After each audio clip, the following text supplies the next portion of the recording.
یعنی کوئی سفارش کرنے کا، کوئی تجویز پیش کرنے کا کہ ہمارا موقف کیا ہونا چاہیے۔ شہباز شریف صاحب کا ایک بیان صرف ہم نے دیکھا کہ پارلیمنٹ کا اجلاس بلایا جائے، لیکن کیا یہ فیصلہ پارلیمنٹ کو کرنا چاہیے، حکومت کو اپنے طور پر کرنا چاہیے، اور مسلم لیگ کی پالیسی کیا وضع ہوئی ہے؟ جی شکریہ۔ بسم اللہ الرحمن الرحیم۔ ہماری ملاقاتیں تو ہوئی ہیں شہباز صاحب سے اس ایشو پہ، جس طرح آپ نے یہ انٹروڈکشن میں پہلے ذکر کیا کہ یہ بہت ہی پیچیدہ ایک معاملہ ہے۔ ایک تو ہمیں ہمارے جو وزراء اور وزیر اعظم صاحب ہیں، اور کچھ نے ٹویٹ کیا، کچھ نے سٹیٹمنٹس دی، ہمیں بہت سوچ سمجھ کے اس سینسٹیو ایشو کے اوپر سٹیٹمنٹ دینی پڑے گی، اور نہ صرف ہمیں سوچ سمجھ کے دینی چاہیے، ہمیں پورے ملک کو، پوری قوم کو اس ایشو پہ جو بھی ہم سٹانس لیں اس پہ متحد بھی ہونا پڑے گا۔ ہمارا ملک اس پہ ڈیوائیڈڈ نہیں ہو سکتا۔ ایک تو افغانستان ہمارا نیبر ہے، اور وہاں صدیوں کی مشکلات جو ہیں وہ ہم نے بھی دیکھی، اور اس کا جو اوور فلو ہے وہ ریفیوجیز کے فارم میں، پھر ڈرگز کے فارم میں، پھر بندوقوں کے فارم میں ہمیں افیکٹ کیا، اور ہماری یہی کوشش ہونی چاہیے کہ ہم کم سے کم ان کی چیز میں مداخلت کریں، ان کی سوچ میں مداخلت کریں، مگر تجویز ضرور دے سکتے۔ اب حکومت کا تو کام یہ ہونا چاہیے کہ حکومت فوراً ساری جماعتوں کو بلا کے پہلے تو بریف کرے کہ کیا معاملات ہیں، اس وقت سچویشن کیا ہے، بیک ڈور ان کی کیا گفتگو ہو رہی ہے، معاہدے میں کیا ڈسکس ہوا۔ جب تک سب کے سامنے ایک چیز نہیں رکھی جائے گی، اس سے پہلے ہم کوئی سٹیٹمنٹ دے دیں، وہ بہت ہی پری میچور سٹیٹمنٹ ہوگی، اور اس کا نقصان بھی ہو سکتا ہے۔ کسی طرح کی کسی طرف سے، کسی جماعت کی طرف سے سٹیٹمنٹ جو حقائق جانے بغیر دی جائے، یا کوئی ہمارے ممبر پارلیمنٹ یا کوئی بھی دے، وہ غیر مناسب ہوگا۔ اب آپ یہ دیکھیے کہ افغانستان میں ہم نے افغانستان سے بھی تعلق رکھنا ہے، ہم نے دنیا کے ہر ملک کے ساتھ ایک اچھا تعلق رکھنا ہے۔ ہم نے یہ نہیں کہنا کہ امریکہ کو شکست ہو گئی، یا نیٹو کو شکست ہو گئی، یا افغانستان کی فتح ہو گئی، یا طالبان کی فتح ہو گئی۔ ہم نے ایک ورکنگ ریلیشن شپ ہر ملک کے ساتھ رکھنا ہے، ہندوستان کے علاوہ، اس لیے کہ ہندوستان کے ساتھ ہمارے جو معاملات ہیں وہ کشمیر کے ایشو کی وجہ سے بہت بگڑ گئے ہیں، مگر کم از کم باقی سارے ممالک کے ساتھ ہم نے ورکنگ ریلیشن رکھنی ہے۔ اور ہم یہ اگر جیت ہوئی ہے تو افغانستان کے عوام کی جیت ہوئی ہے، طالبان کی ہوئی ہے۔ ہمیں پری میچورلی یہ کہنا کہ جی ہماری فتح ہوگی، یہ مناسب شاید نہ ہو۔ ہمیں ہر ملک کو انگیج کرنا چاہیے، اور ہمیں سلوشنز دینے چاہیے۔ اب وہاں ذکر کیا ہو رہا ہے جو امیڈیٹلی دیکھیں، اچھی چیز یہ ہوئی کہ طالبان نے آ کے عام معافی کا اعلان کیا۔ چھوٹے موٹے انسیڈنسز تو ہو بھی جاتے ہیں، اس لیے کہ اتنا ابھی ان کا سٹرونگ جو لنکیج ہے شاید وہ نہیں ہے۔ پھر انہوں نے ابھی تک آ کے ایک گولی فائر نہیں ہوئی، اور ایک جان بھی نہیں گئی، یہ بھی ایک بہت بڑی بات ہے۔ اور پھر انہیں پتہ ہے کہ امریکہ کی فوجیں اڈے کو لک آفٹر کر رہی ہیں، اور وہ ان کے لیے بھی مشکلات نہیں پیدا کر رہے، اور نیٹو کی فورسز بھی ہیں، کچھ لوگ ہیں جنہوں نے وہاں سے جانا ہے، ایویکیویٹ ہونا ہے۔ سو اس کا مطلب ہے، اور پھر خواتین کے حوالے سے، اسکول کے حوالے سے، بچیوں کی پڑھائی کے حوالے سے جو ان کی سٹیٹمنٹس آ رہی ہیں وہ بڑی ریزنیبل سٹیٹمنٹ۔ سو وہ مذاکرات کے ساتھ اگر یہ چیزیں حل کرنا چاہتے ہیں تو بہت اچھی بات ہے کہ سارے سٹیک ہولڈر بیٹھ کے اور اس کے اوپر فیصلہ۔ ٹھیک ہے ایاز صاحب، ایک اپروچ ہمیں رسپانسبل ہونا چاہیے۔ سردار صاحب، ایک میاں شہباز شریف صاحب نے کہا کہ پارلیمنٹ کا اجلاس بلانا چاہیے۔ آپ سپیکر بھی رہے، آنریبل سپیکر رہے 5 سال پارلیمنٹ کے، قومی اسمبلی کے۔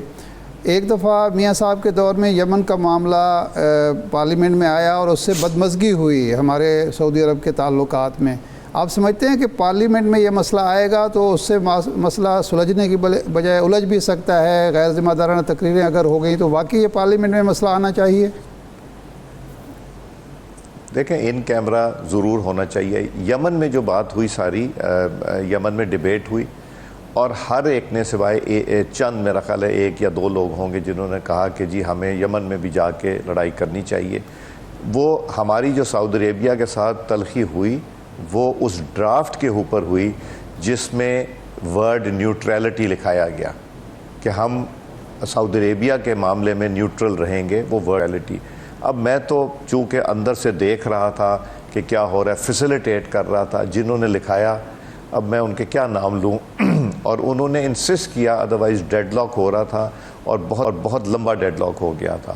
اب میں یہاں شاید مناسب نہ ہو، پاکستان کے انٹرسٹ میں نہیں ہوگا، مگر دو ایسے ممبرز تھے پارلیمنٹ جنہوں نے موقف تو وہ تھا شاہ محمود قریشی صاحب کا پی ٹی آئی کا.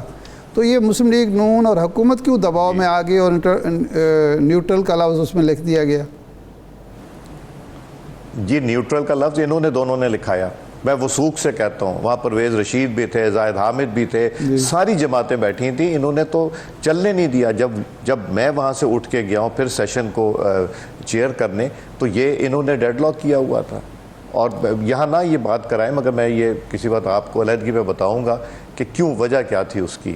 اور اب اگر پارلیمنٹ کا اجلاس ہوتا ہے، قریشی صاحب نے اب اگر پارلیمنٹ کا اجلاس ہوتا ہے تو اس میں بھی تو کچھ لوگ ایسے ہوں گے جو اس طرح کی گفتگو کریں گے، جو ظاہر بات ہے پھر ادھر بھی جائے گی، باہر بھی جائے گی، ہمارے لیے بدمزگی پیدا نہیں کر سکتی. دیکھیں ٹی وی کے اوپر باتیں کرنے سے بہتر ہے کہ جب ان کو حقائق پتہ چلیں گے تو جو بھی ممبر پارلیمنٹ ہے وہ ریزنیبل بات کرے گا. وہ کوئی ایسی بات نہیں کرے گا کہ جس میں جا کے کوئی پرابلم کریٹ ہو. وہ سینسبلی بات کرے گا. مگر ہمیں تو حقائق ابھی تک سارے نہیں پتہ کہ جو ہمیں نظر آ رہا ہے جو آپ کو بھی آ رہا ہے، مگر حقائق جب تک نہیں پتہ چلیں گے ہم فیصلہ نہیں لے سکیں گے. ہم شاید صحیح فیصلہ نہ لے سکیں، اور اس پہ ہماری پالیسی کے لیے ایک کنسنسس کریٹ کرنا ہوگا کہ ہم اکٹھا ہوں، یہ کریں. پھر انٹرنیشنل انگیجمنٹ کرنی ہوگی. ہم انٹرنیشنلی ممالک کو انگیج کریں جو انوالو تھے یا انوالوڈ ہیں، اور اس چیز کو سیٹل کرنے کی کوشش کریں. ان کو بھی بتائیں کہ کیا سچویشن ہے. یہ ایک کلیکٹیو ایفرٹ اس میں، بیکاز اگر افغانستان میں امن نہیں رہے گا تو وہ سپل اوور تو ہمارے جی بالکل ٹھیک ہے. ایاز صاحب ایک اور معاملہ ہے، 30 لاکھ ریفیوجیز ہیں آلریڈی. آپ کی بات بجا ہے کہ حکومت کو آن بورڈ لینا چاہیے اور اپوزیشن کو بریف کیا جائے تاکہ ایک متفقہ کوئی اعلامیہ یا لائحہ عمل سامنے آ سکے. تحریک عدم اعتماد کی بات کی پیپلز پارٹی نے کہ اگر تحریک عدم اعتماد پہ آپ آ جائیں اور بالخصوص پہلے پنجاب میں آ جائیں تو ہم پی ڈی ایم کو گلے لگانے کے لیے تیار ہیں. احسن اقبال صاحب اور مریم اورنگزیب صاحبہ نے ایک مشروط پیشکش کر دی ہے کہ پہلے سینٹ میں تحریک عدم اعتماد لائیں، پھر ہم پنجاب میں لانے کو تیار ہیں. آپ سمجھتے ہیں کہ جب حکومت کے 2 سال رہ گئے ہیں تو اس دورانیے میں، اور اس حکومت کی گورننس بھی آپ کے سامنے ہے، اس کو تحریک عدم اعتماد کے ذریعے وزیر اعظم صاحب کو ہٹانا یا ان کے نمائندوں کو وزیر اعلیٰ کو ہٹانا کوئی دانش مندی ہے؟ اور نون لیگ کیا واقعی سنجیدہ ہے پیپلز پارٹی کی اس آفر پہ؟ دیکھیں سنجیدگی کی تو بات ہم نے بتا دی کہ ہمارے پاس اپوزیشن کے پاس 50+ ممبران ہیں وہاں پہ. اگر جو گیلانی صاحب کے لیے جنہوں نے ووٹ کیا تھا اور جنہوں نے تارڑ صاحب کو سپورٹ کیا تھا for leader of the opposition کے اس لیے، سو یہ تو بڑا کلیئر ہو گیا کہ کتنے ممبران ہیں ہمارے پاس. اگر وہاں ہم شروع کر دیں پہلے تو اس سے بڑا کلیئرٹی آ جائے گی، تو پھر نیکسٹ یہاں کی باری بھی آ جائے گی، پھر اسلام آباد بھی سوچا جا سکتا ہے. مگر جہاں ہے ہمارے پاس پروون میجورٹی ہے وہاں کیوں نہیں کرتے؟ تو یہ جو احسن اقبال صاحب اور مریم اورنگزیب صاحبہ نے بات کی ہے وہ نمبرز کے اوپر بیٹھ کے کی ہے. ہمیں کسی کے نمبر لینے کی ضرورت نہیں. یہ وہ لوگ ہیں جنہوں نے گیلانی صاحب کو لکھ کے دیا کہ جی ہم آپ کو لیڈر آف دا اپوزیشن بنانا چاہتے ہیں، اور وہ لوگ ہیں جنہوں نے اعظم نذیر تارڑ صاحب کو لکھ کے دیا. ان دونوں کو آپ ملا لیں تو وہ ہمارے پاس میجورٹی ہے. تو اس میجورٹی کو استعمال کرتے ہوئے میرا خیال ہے ہم وہاں کریں تو وہی سب سے بہتر ہے. وہاں سے پروف بھی ہو جائے گا کہ ہر ایک کی کیا اسٹریٹجی ہے اس میں، اور پھر میرا خیال ہے اس میں پی ڈی ایم کو بھی اعتراض نہیں ہوگا، مسلم لیگ نون کو بھی نہیں ہوگا، اور پیپلز پارٹی کو بھی نہیں ہونا چاہیے اس میں اعتراض. نہیں، یہ اب جو پیشکش ہے یہ یعنی پاکستان مسلم لیگ کی طرف سے ہے پیپلز پارٹی کو کہ جی پہلے سینٹ میں عدم اعتماد ہو جائے تو پنجاب اور مرکز میں بھی ہو سکتا ہے، یا یہ انفرادی رائے ہے؟ جی بالکل ہو سکتا ہے. نہیں، یہ انفرادی رائے نہیں، یہ میرا خیال ہے ہماری پارٹی پالیسی، ہماری جو آپس میں ڈسکشن ہوئی تو ہم نے یہی کہا ہے کہ جب ہمارے پاس وہاں میجورٹی تو ہم وہاں کیوں نہیں کرتے. جی کیونکہ وہاں ایکچوئل میجورٹی نہیں ہے، وہاں جو گیم کھیلی گئی تھی وہ آپ کے سامنے، کوئی ڈھکی چھپی نہیں. جی سردار صاحب، تو لاسٹ اس ٹائم جب لیے آپ سے اگر ہمیں وہاں پتہ چل جائے گا سنسیئرٹی کا. جی لاسٹ ٹائم جب آپ سے گفتگو ہوئی تھی، آپ نے کہا تھا کہ اگلے کچھ ہفتوں میں 20-22 دنوں میں ہماری میٹنگ ہوگی اور ہم ایک متفقہ بیانیے پہ آ جائیں گے اور یہ جو بیانیے کا جھول ہے وہ ختم ہو جائے گا. ابھی تک نواز شریف صاحب جو ہیں وہ اس معاملے میں پریکٹیکلی وہ نہیں آئے ہیں، کوئی آپ کی میٹنگ بھی نہیں ہوئی ہے. آپ سمجھتے ہیں کہ اب یہ معاملہ ٹھنڈا ہو چکا ہے، بیانیہ ایک ہی ہے، یہ جو شہباز شریف صاحب کا اسکول آف تھاٹ ہے اس کی ابھی تک آپ کی جماعت میں پذیرائی ہے؟ دیکھیں، بیانیہ مسلم لیگ نون کا ایک ہی ہے اور وہ نواز شریف صاحب کا بیانیہ ہوتا ہے. شہباز شریف صاحب بھی ہم رائے دے سکتے ہیں، شہباز شریف صاحب نے رائے ضرور دی ہوگی میاں نواز شریف صاحب کو کہ کیا اسٹریٹجی ہونی چاہیے، مگر پھر الٹیمیٹلی ہمارے جو رہبر ہیں، ہمارے جو قائد ہیں میاں محمد نواز شریف صاحب، انہی کا بیانیہ چلے گا اور اس میں میرا خیال ہے کوئی دو رائے نہیں ہونی چاہیے. سو وہ جس وقت اب یہ شادی سے فارغ ہوں گے، اگر کوئی کلیئرٹی کی ضرورت ہوگی جماعت میں تو فردر کلیئرفائی بھی کر دیں گے. مگر سوچ مختلف ہو سکتی کچھ لوگوں کی، ان کی ویو پوائنٹ ڈفرینٹ ہو سکتا ہے، ان کی اسٹریٹجی ڈفرینٹ ہو سکتی ہے، مگر الٹیمیٹ ڈیسیجن تو میاں نواز شریف صاحب بھی کریں گے.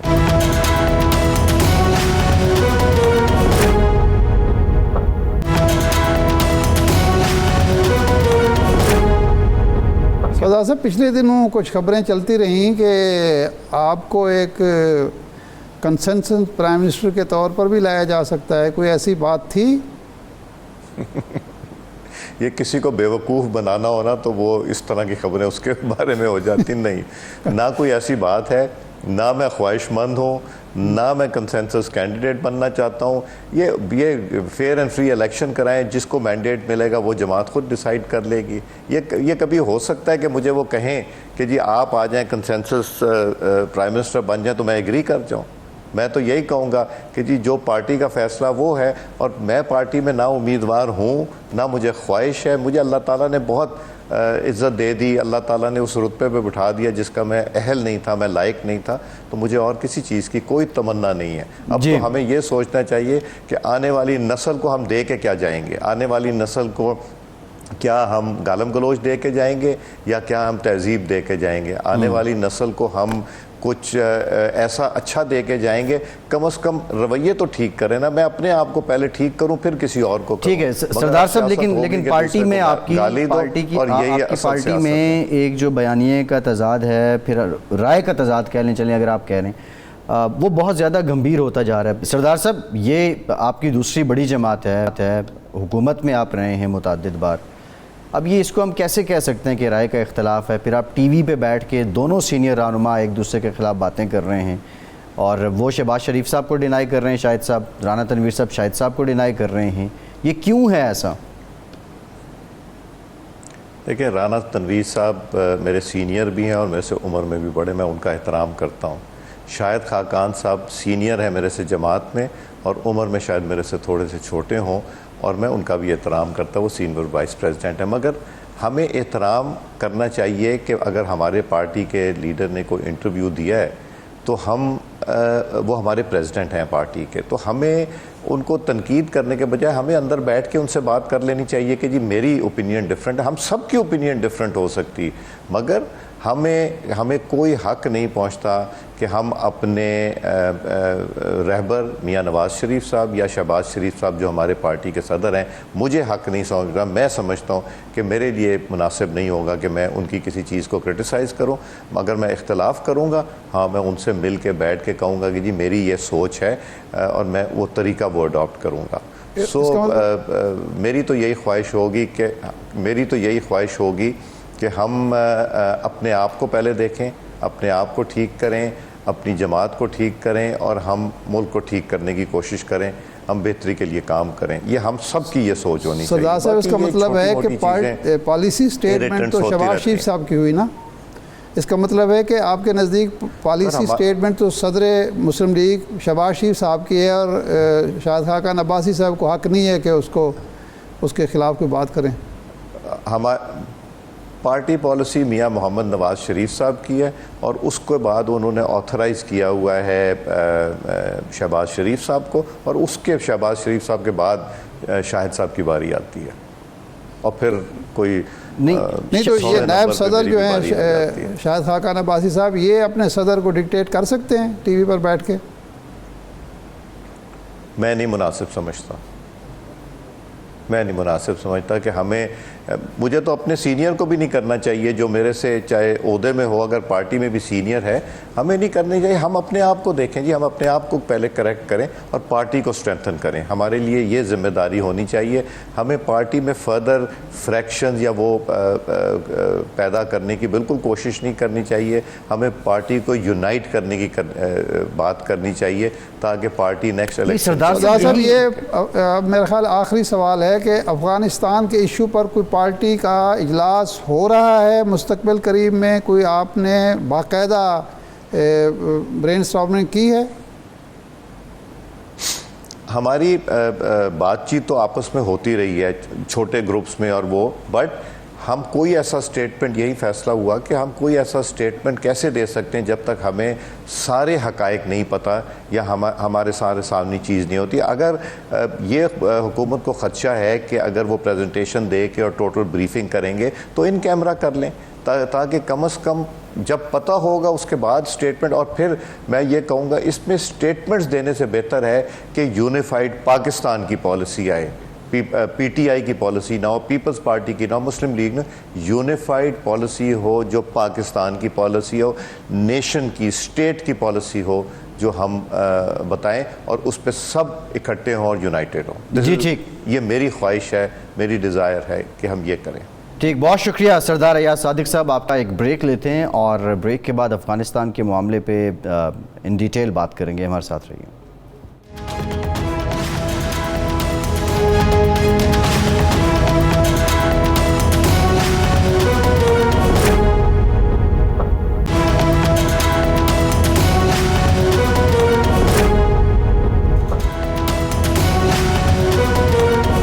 بریک کے بعد ایک بار پھر سے پروگرام میں آپ کا خیر مقدم کرتے ہیں۔ ہمیں جوائن کیا ہے افغانستان میں پاکستان کے سفیر منصور احمد خان صاحب نے۔ بہت شکریہ منصور صاحب، آپ کے وقت کا، آپ سے گفتگو کرتے ہیں۔ ارشاد صاحب، بنیادی سوال یہ ہے کہ 15 اگست کو کابل پہ قبضہ کیا طالبان نے، ابھی تک جو حکومت ہے، خواہ وہ مخلوط ہے یا ان کی ہے، اس کی تشکیل نہیں ہو سکی۔ بنیادی وجہ کیا لگ رہی ہے آپ کو تاخیر کی؟ میرا خیال ہے یہ سوال ہم منصور احمد خان صاحب سے پوچھیں گے، کیونکہ وہ کابل میں بیٹھے ہوئے ہیں، صورتحال سے بالکل آشنا ہیں۔ ہمیں جو بظاہر لگ رہا ہے کہ یہ کوئی آسان کام نہیں رہا اب، کیونکہ عام معافی کا اعلان کرنے کے بعد طالبان جو ہیں، اور دوسروں کو جب حکمت یار سے ان کی ملاقات ہوئی، عبداللہ سے ان کی ملاقات ہوئی، انہوں نے دعوت دے دی سب کو کہ جی سب واپس آئیں اور اس سیٹ اپ کو آگے بڑھانے کی کوشش کریں، ملک کو آگے بڑھائیں، تو وہ ذمہ داریاں ان کی بڑھ گئی ہیں۔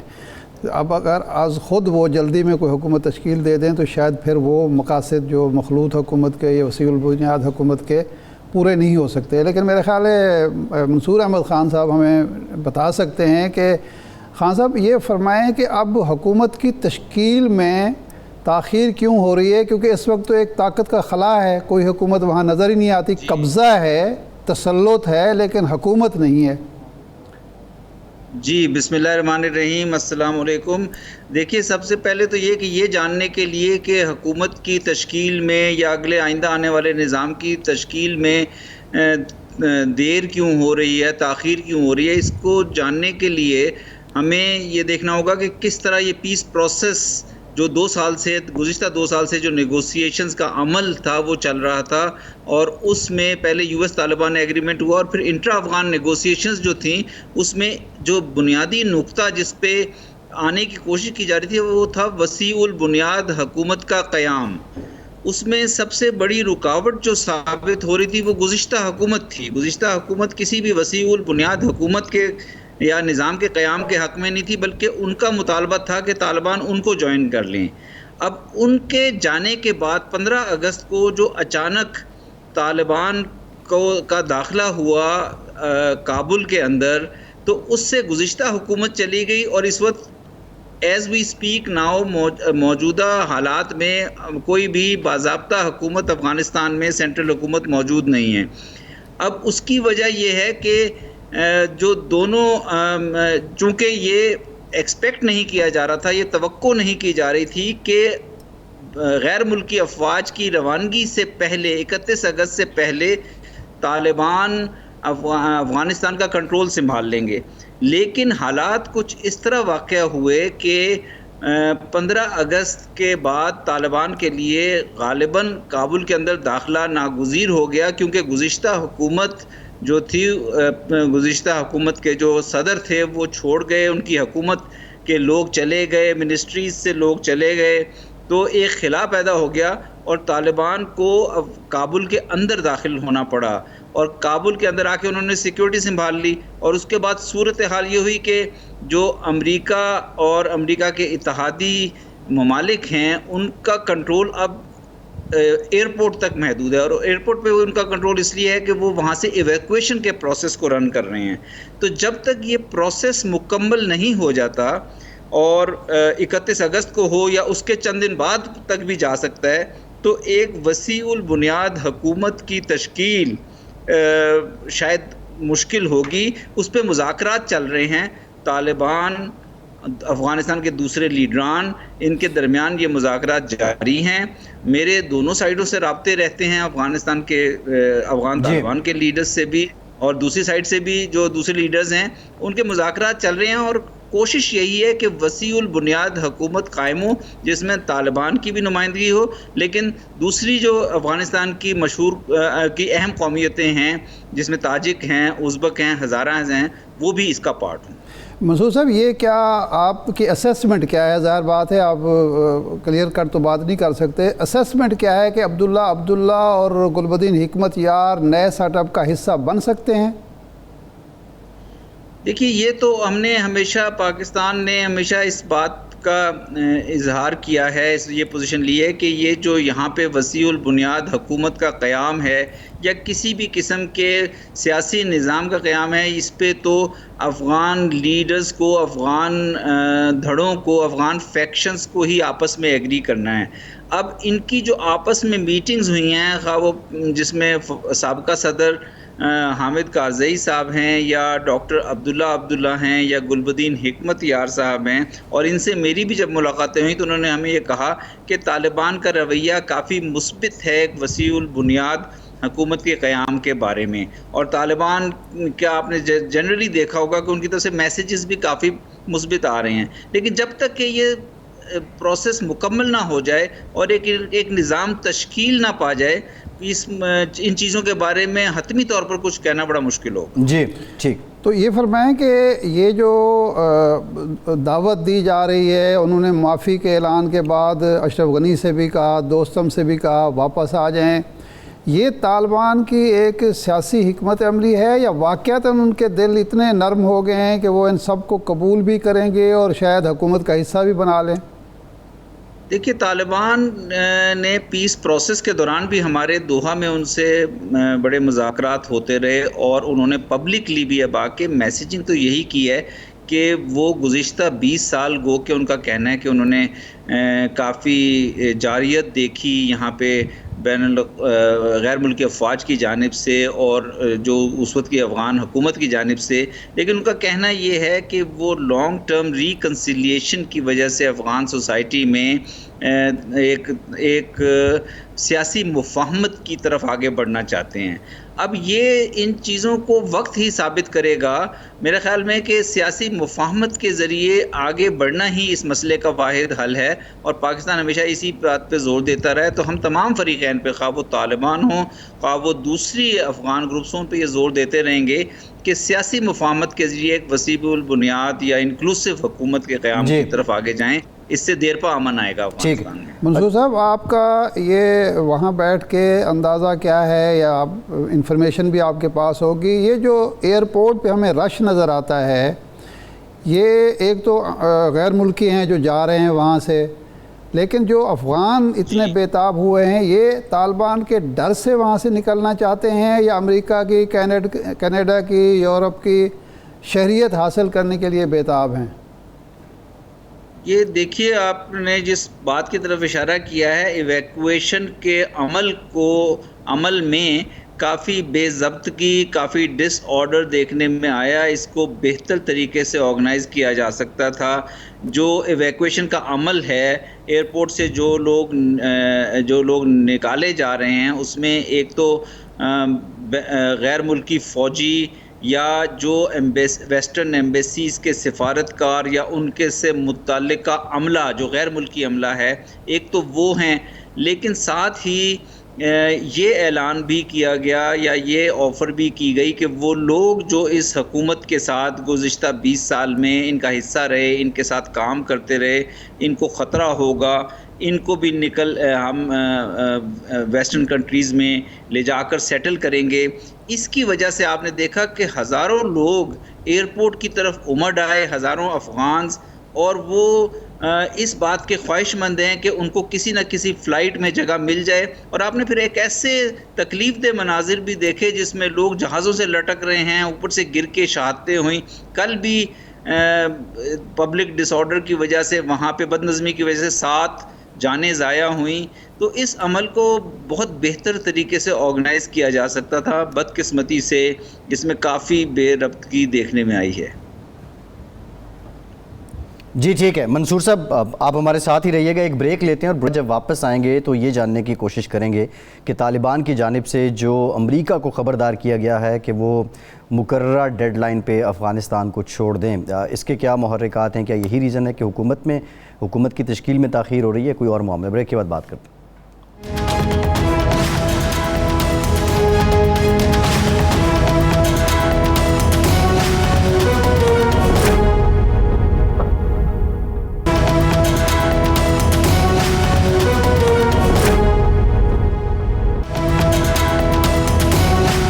بریک کے بعد ایک بار پھر سے آپ کا خیر مقدم کریں گے. منصور صاحب، طالبان کی جانب سے آج بھی خبردار کیا گیا امریکہ کو کہ وہ 31 اگست کی جو مقررہ ڈیڈ لائن ہے اس پر اپنا انخلاء مکمل کر لیں.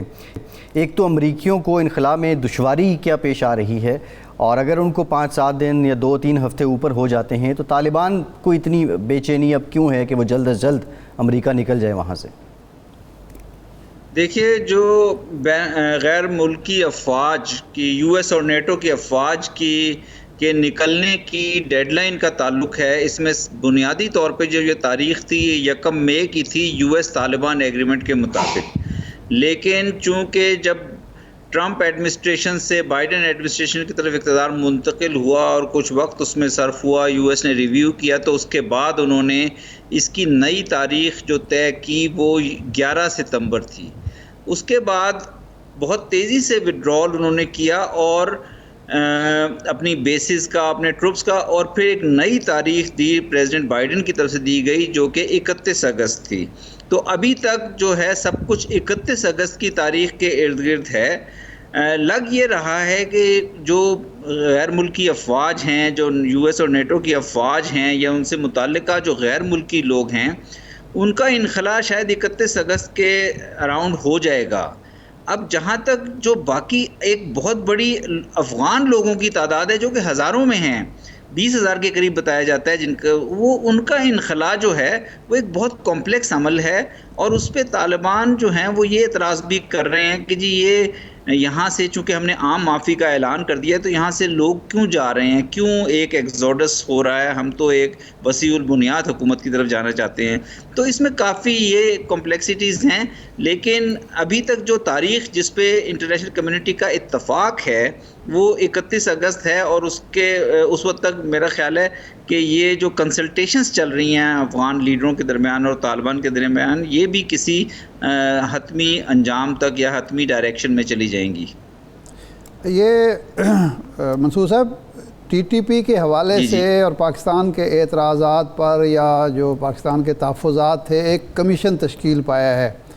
اور کچھ دن پہلے، کوئی 2 ہفتے پہلے مجھے پتہ چلا تھا، ہم نے خبر بھی دی تھی 92 پہ، کہ ٹی ٹی پی کو وارننگ دی ہے طالبان نے. اس وقت وہ ان کا جو تھا کابل پہ وہ ان کا قبضہ نہیں ہوا تھا، کہ ٹی ٹی پی کو ایک وارننگ دی ہے. تو آپ مطمئن ہیں کہ اب ٹی ٹی پی افغانستان کو اپنا بیس بنا کے کارروائیاں نہیں کر سکے گی؟ طالبان کا اتنا کنٹرول ٹی ٹی پی پر ہے یا اپنی ریاست پر ہو گیا ہے؟ دیکھیے، یہ بہت بنیادی پاکستان کا مطالبہ رہا ہے افغانستان کی گزشتہ حکومت سے بھی، اور یہاں پہ جو بین الاقوامی کمیونٹی موجود تھی، انٹرنیشنل فورسز تھیں، ان سے بھی، کہ تحریک طالبان پاکستان کی طرف سے بہت نقصان پہنچایا گیا ہے پاکستان کو ٹیررسٹ انسیڈنٹس کے ذریعے۔ تو یہ جو اب اور ہمارا یہ مطالبہ رہا ہے کہ یہاں پہ ان کی سپیسز کم کی جائیں۔ ہمارا خیال ہے کہ اگر یہاں پہ ایک مستحکم وسیع البنیاد حکومت قائم ہوتی ہے جس میں افغانستان کی تمام ایتھنک کمیونٹیز کی پارٹیسپیشن ہوگی، تو اس کے بعد نہ صرف یہاں پہ ٹی ٹی پی جیسی قوتوں کے لیے، بلکہ نہ صرف دوسرے ملکوں کو تھریٹن کرنے، دوسرے نیبرز کو تھریٹن کرنے والی جو فورسز ہیں، جس میں ای ٹی آئی ایم سے چائنا کو بہت خدشات ہیں، یا اسلامک ازبکستان موومنٹ سے سینٹرل ایشین کنٹریز کو بہت خدشات ہیں، ان کے ٹیررسٹ یا آئسس اور داعش اور القاعدہ کا معاملہ ہے، ان کے لیے سپیسز کم ہو جائیں گی۔ تو بنیادی نقطہ جو اہم ہے وہ یہ ہے کہ افغانستان میں ایک مستحکم حکومت کا قیام جو افغانستان کے عوام کی امنگوں کے مطابق ہو، اور جو انشور کرے کہ ہمسایہ ممالک کو کسی قسم کا تھریٹ نہ ہو افغانستان کی سرزمین سے۔ ہمیں امید ہے کہ اب اس کی طرف پیش رفت ہو رہی ہے۔ منظور صاحب، یہ انڈیا کا رول اس وقت ختم ہو چکا ہے پورے افغانستان سے، یا ابھی بھی احمد مسعود کو یا امر اللہ صالح کو، ان لوگوں کو ابھی بھی انگیخت کیا جا رہا ہے، ان کو کوئی وسائل مہیا کیے جا رہے ہیں، پیسہ، ہتھیار، کچھ اور؟ دیکھیے، جو بھارت نے گزشتہ 20 سال کے دوران افغانستان کی سرزمین کو بڑے منفی طور پر استعمال کرنے کی کوشش کی، ٹیررسٹ گروپ کے ذریعے، ٹی ٹی پی کے ذریعے اور دیگر گروپس کے ذریعے پاکستان کے خلاف، اور یہ ہم نے تمام بین الاقوامی برادری سے یہ ایویڈنس بھی شیئر کیا، اس بارے میں بہت معلومات ان سے شیئر کی گئیں۔ اب جو ہے اور بھارت نے طالبان کے ساتھ جو افغانز کی ریکنسیلیشن کا پروسیس تھا افغان پولیٹیکل لیڈرز کی، وہ اس کو بھی ہمیشہ اس کی مخالفت کی۔ اب جب کہ ہم ایک وسیع البنیاد حکومت کی طرف دیکھ رہے ہیں، بڑھتا افغان نیشن کو، افغان قوم کو، اور ہمارا خیال یہ ہے کہ اور ہماری امید یہ ہے کہ جو پنشیر کے لیڈرز کے ساتھ بھی افغان طالبان ایک سیاسی مذاکرات کے ذریعے مسئلے کو حل کریں، ایک سیاسی پیش رفت کریں، تو اس کے بعد میرا خیال ہے کہ کسی بھی ملک کے لیے، بھارت کے لیے، کسی بھی ملک کے لیے افغانستان کی سرزمین کو اس طرح منفی انداز میں اس کے ہمسایوں کے خلاف استعمال کرنے کی گنجائش نہیں رہے گی۔ اچھا منصور صاحب، یہ جو خلیل جو حقانی ہیں یا انس حقانی ہیں، ان کا جو رول سامنے آیا، ان کی ملاقاتیں ہوئیں لیڈر سے، اس کی وجہ سے انڈیا کو یہ پروپیگنڈا کرنے کا مستقل موقع مل رہا ہے، مسلسل موقع مل رہا ہے کہ دیکھیں جی حقانی نیٹ ورک، پاکستان اور طالبان کا نیکسس۔ تو ہم نے کوئی افغان طالبان کی لیڈرشپ کو کوئی اپنے تحفظات یا کم از کم اپنا مشورہ دیا کہ ان کا اتنا اہم رول یا ان کا سامنے آنا کیا پاکستان کے لیے کس قسم کی صورتحال پیدا کر سکتا ہے؟ نہیں، دیکھیں، افغان طالبان کے جو لیڈرز ہیں وہ گزشتہ تقریباً 2 سال سے زیادہ کا عرصہ ہو گیا ہے، وہ انٹرنیشنل کمیونٹی کے ایک سپانسرڈ پیس پروسیس میں ہیں۔ دوحہ میں ان کا آفس ہے، وہاں سے انہوں نے ان کے روابط تمام ریجنل ممالک سے ہیں، افغانستان کے تمام ہمسایہ ممالک میں وہ وزٹ کر چکے ہیں، ٹرکی کے ساتھ ان کے روابط ہیں، روس کے ساتھ ان کے روابط ہیں، چین کا بھی حالیہ دور میں انہوں نے دورہ کیا تھا۔ تو میرا خیال ہے انہوں نے یہ تو اب افغان طالبان ایک پولیٹیکل فورس کے طور پر افغانستان میں کردار ادا کرنے جا رہی ہیں، اور ایک وسیع البنیاد حکومت کی طرف جانے کے لیے مذاکرات کر رہے ہیں۔ تو میرا خیال میں وہ بھارت کا جو پروپیگنڈا ہے اس میں کوئی وزن نہیں ہے۔ ٹھیک ہے سر، یہ بتائیں کہ یہ جو آپ کی ملاقاتیں ہوئیں عبداللہ صاحب سے، گلبدین حکمت یار سے، طالبان لیڈرشپ سے بھی اور بھی ہوئی ہوں گی، پاکستان کا جو پازیٹیو رول ہے اس کو ریکگنائز کیا جا رہا ہے، اس کا اعتراف کیا جا رہا ہے، یا ابھی بھی کوئی اسی طرح کی باتیں ہوتی ہیں ملی جلی؟ نہیں، دیکھیے، انٹرنیشنلی تمام بڑی قوتیں جو ہیں، اس میں امریکہ بھی شامل ہے، روس ہے، چین ہے، ترکی ہے، اور دیگر ممالک ہیں جو نیبرنگ کنٹریز ہیں، ایران ہے، ان سب نے پاکستان کے مثبت کردار کو ریکگنائز کیا ہے. افغانستان کے اندر جو افغانستان کے اندر مختلف قومیتیں ہیں اور ان تمام قومیتوں کے لیڈروں سے میری ملاقات ہوتی رہتی ہے, ہمارے لیڈروں کی ملاقات ہوتی رہتی ہے. انہوں نے بھی پاکستان کے کردار کو کی اہمیت کو سراہا ہے, ریکگنائز کیا ہے. تو میرے خیال میں اور پھر ایمبیسی نے جس طرح غیر ملکیوں کی اور افغانز کی ایویکویشن, پاکستانیوں کی ایویکویشن تو ہماری ذمہ داری تھی, لیکن غیر ملکیوں کی اور افغانز کی جو لوگ چھوڑنا چاہتے تھے ان کے لیے جو ایویکویشن میں ایک مثبت رول پلے کیا ہے, کسی بھی ملک نے اس طرح کا رول نہیں پلے کیا. اس کے بعد میرا خیال کسی قسم کی منفی تاثر دینا پاکستان کے متعلق صحیح نہیں ہوگا. ٹھیک ہے منصور صاحب, یہ بتا دیں کہ جو اس وقت گراؤنڈ ریالٹی ہے اس کو دیکھ کے کیا لگ رہا ہے؟ ابھی تک تو جو پاکستان کے وزارت داخلہ نے اعداد و شمار دیے ہیں, چند 100 مہاجرین آئے ہیں. کیا مہاجرین کی تعداد میں اضافہ ہو سکتا ہے اور پاکستان کی جانب یہ جو مہاجرین کا رخ ہے یہ بڑھے گا؟ ابھی تک تو جو حالات دیکھ کر, کیونکہ کافی چیزیں بڑی خلاف توقعات بھی ہوئی ہیں, ابھی تک تو جو حالات دیکھ کر وہ یہ لگتا ہے کہ یہاں پہ کافی امن و امان ہے, شہروں میں شہر پرسکون ہیں. ایئرپورٹ کے واقعات کو اگر علیحدہ کر دیا جائے تو کہیں پہ بھی کوئی بہت بڑے تشدد کے واقعات نظر نہیں آئے. غالباً 1 یا 2 واقعات جلال آباد میں ہوئے تھے, لیکن جنرلی بڑا امن ہے اور لوگوں نے کسی بھی ملک کی طرف, پاکستان یا دوسرے ہمسایہ ممالک کی طرف بڑی تعداد میں رخ نہیں کیا. تو میرا خیال ہے کہ اگر حکومت بنانے کی طرف جلدی پیش رفت ہو جاتی ہے, لوگ سٹیبلٹی کو آتا ہوا دیکھیں گے یہاں پہ, تو لوگ اپنا ملک چھوڑ کر جانا نہیں چاہیں گے. اس لیے یہ ایک وسیع البنیاد حکومت کا قیام بہت اہم رول ادا کرے گا آنے والے. جی ٹھیک ہے منصور صاحب, آپ سے گفتگو کرتے ہیں, ہمارے ساتھ رہیے گا. ارشاد صاحب, یہ جو بھی منصور صاحب نے بھی بات کی ہے کہ حکومت کا قیام اگر ہو جاتا ہے جلد از جلد تو جو ابہام ہے یا جو خلا ہے وہ کافی حد تک دور ہو جائے گا, وہ پر ہو جائے گا. اب اگر ہم ٹائم لائن پہ چیزوں کو رکھیں تو وہ کیا انگریڈینٹس ہیں کہ طالبان غور کر رہے ہیں کن کن معاملات پہ, اور اس کے بعد وہ حکومت تشکیل دینا چاہتے ہیں؟ جو تاخیر کی بنیادی وجہ آپ کو کیا لگ رہی ہے ارشاد صاحب؟ سب سے بڑی وجہ جو بظاہر نظر آتی ہے وہ یہ ہے کہ طالبان یہ چاہتے ہیں کہ جب افغانستان غیر ملکی فوجوں سے بالکل پاک ہو جائے, انخلا مکمل ہو جائے, تو اس وقت حکومت کا اعلان کیا جائے, ایک آزاد افغانستان میں ایک آزاد خود مختار حکومت تشکیل پائے, تاکہ ماضی کا جو داغ ہے وہ دھویا جا سکے. مجھے تو یہی نظر آتا ہے, اطلاعات بھی یہی ہیں. میں جناب منصور خان سے ایک اور سوال کروں گا, آخری سوال ہی ہوگا تقریباً. وہ یہ ہے کہ آپ نے ملاقاتیں کیں عبداللہ صاحب سے بھی, باقی لوگوں سے بھی. یہ جو شمالی اتحاد کے لیڈروں کو ہم نے اسلام آباد میں مدعو کیا اور وہ یہاں رہے, ہمارے مہمان رہے, اس پر طالبان کی طرف سے یا کسی طرف سے کوئی تحفظات کے ساتھ تو نہیں ہوا کہ جی کل تک جو لوگ ہمارے خلاف لڑ رہے تھے یا امریکہ کے ساتھ دے رہے تھے یا ان میں سے کچھ لوگ انڈیا کے ساتھ بھی کھڑے ہوئے تھے, ان کو آپ نے بڑا پروٹوکول دیا ہے, شاہی پروٹوکول دیا ہے, تو اس پر کوئی تحفظات کا اظہار تو نہیں ہوا کہیں سے؟ نہیں, دیکھیے پاکستان کی پالیسی رہی ہے کہ پاکستان تمام افغان ایلیمنٹس کے ساتھ, تمام افغان سیاسی قوتوں کے ساتھ انگیج کرتا رہا ہے. اکراس دا بورڈ انگیجمنٹ کی ہماری پالیسی رہی ہے. اور یہ جو وزٹ ہوا ہے جس کا آپ ذکر کر رہے ہیں, یہ پہلے سے پلان تھا. اس کی یہ تو آپ کو یاد ہوگا, ہم گزشتہ ماہ افغان لیڈرز کو بلانا چاہ رہے تھے جولائی میں, لیکن وہ گزشتہ حکومت کی کے سخت رویے کی وجہ سے وہ وزٹ نہیں ہو سکا, ورنہ یہ کوئی 16 سے 18 جولائی کو ایکسپیکٹڈ تھا.